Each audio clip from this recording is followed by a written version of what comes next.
board recently recognized two terrific contributors to town who are heading to new beginnings after their years of service.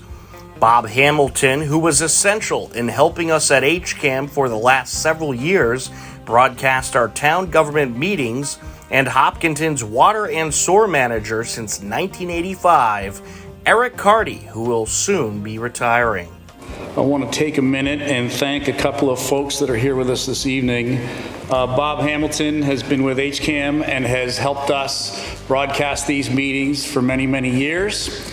And Bob has decided to move on. And we want to thank him for his years of service. Without him and his colleagues at HCAM, getting this information out to the public would be that much harder. We appreciate all you've done, Bob. We have a card of thanks, and Amy is going to present it to you. We really appreciate all you do for ensuring transparency in Hopkinton. I just today looked back and watched a 2016 select board meeting, and I could find it so easily on YouTube. It's all indexed. It's perfect. Thank you, Bob, very much for all your help over the years. Secondly, I want to take a minute and thank Eric Carty, who is here with us this evening. Eric Carty has been with the town of Hopkinton for 40 years. I believe yesterday was the 40th, or is it today is the 40th anniversary? I saw it on LinkedIn. We want to take a minute and recognize Eric for all his years of service to the town of Hopkinton. Eric, thank you for a job well done. Thank you. Another beloved Hopkinton community member soon retiring is School Superintendent Dr. Carol Kavanaugh. HCAM's Jim Cozzens recently caught up with Dr. Kavanaugh on a new episode of HCAM's Highlights from the Hill. In case anybody might not know, you are a superintendent and this is your last year. It is, yes. I'm moving on to retirement. Yes. Yeah. So before we get to that, let's talk about the beginning. Okay, so let's talk about how you came to be interested in your career and generally what you did before you became the superintendent here in Hopkinton. All right, so I'm going to tell you a story that I don't think I've told to anyone in Hopkinton. When I was an undergraduate at BU, I thought, I had some success in biology, anatomy, those kinds of courses in high school, and I thought, maybe I'll be a biology major. And I really enjoyed the biology aspect of it, but the chemistry that went along with it was really not for me. So this is the part of the story. I'm going to tell you something I've told no one. We had our chemistry labs on Friday afternoons from 2 to 5. And, it's Friday afternoon and everybody's kind of in a big hurry because when it gets to be 5 o'clock, it's the weekend.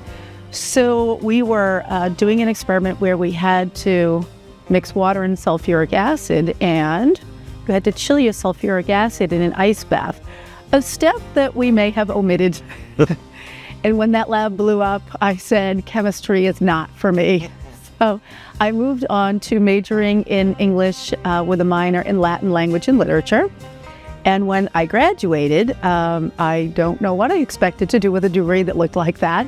So my mother, who was rather fastidious about the Worcester Telegram, went to the want ads and she found me a teaching job in a private school. And once I did that, I just really fell in love with it. And then I went back to BU and got a Master of Arts in Teaching and a teaching license in Massachusetts. So it was great. Yeah. So were you born and raised in Massachusetts? I was, yes. Nice. Okay. I've never lived outside its borders. Yeah. And I'm a little bit sad about that. I mean, there's a lot to be learned, I think, if you live elsewhere. Yeah. Be sure to catch the entire episode airing on HCAM. Also airing on HCAM, Hopkinton resident, longtime member to multiple town government boards, and water supply expert Ken Weismantel shares his views and solutions regarding the water supply and water quality issues facing the town.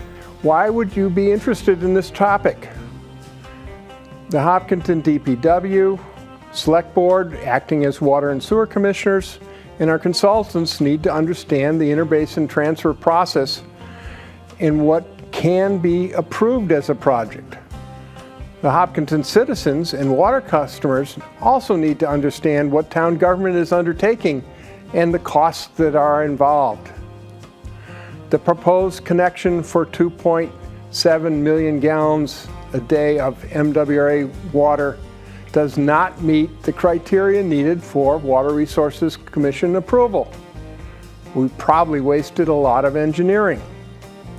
Additional engineering is needed on potential town-owned well sites as alternate solutions that meet approval criteria. Be sure to tune in to the HCAM channels and check out our website, hcam.tv, and of course, tune in to HCAM News to stay up to date with what's happening in Hopkinton.